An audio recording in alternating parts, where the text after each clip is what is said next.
Hello everyone, my name is Akin Karkin. Today I will show you a fun experiment about a very powerful natural phenomenon tornadoes. Have you ever wondered how they work? We will make our own small tornado right here. Tornadoes are very strong storms. They are fast spinning air. They start in big storm clouds. Warm air and cold air meet, and the air begins to spin. This spinning air makes a funnel that touches the ground. Our experiment is a simple model. It helps us see how the air spins, like a torn.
First, sketch what your tornado looks like.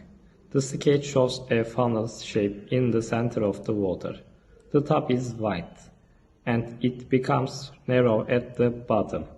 We can also see the glitter spinning inside the funnel.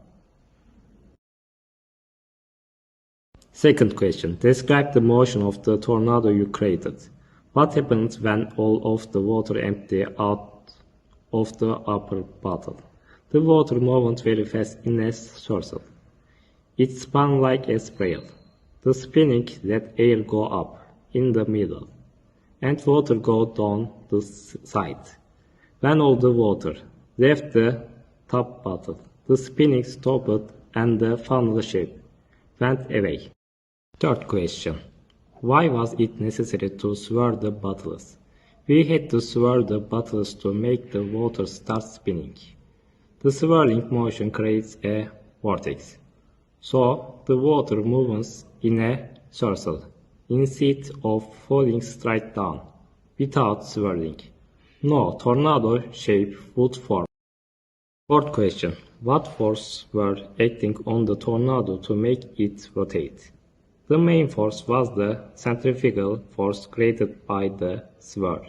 Gravity pulled the water downward, and adhesion and cohesion helped the water stick together and keep the funnel shape as it moved through the small opening.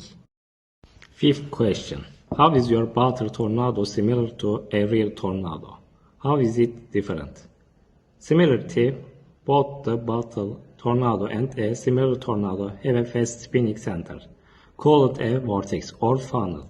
The spinning motion works in a similar way in both. Difference. Our butter tornado is small, made of water, and only lasts a short time. A real tornado is much bigger, made of air, lasts longer, and forms from complex interaction between warm and cold air in the atmosphere. Sixth question. Why are the winds associated with a tornado more damaging than wind gusts moving in only one direction? Tornado winds are more dangerous because they spin very fast and hit objects from all sides, not just one. First, rotation. The air moves in a circle, creating strong suction and pulling things upward. Second, spin. Tornado winds can be extremely fast. Third, result. Normal wind pushes in one direction, but tornado winds lift, twist, and tear things apart at the same time, causing much more damage. So this experiment helped us see the amazing power of a rotating vortex. I hope you enjoyed learning about how tornadoes form. Thank you for watching.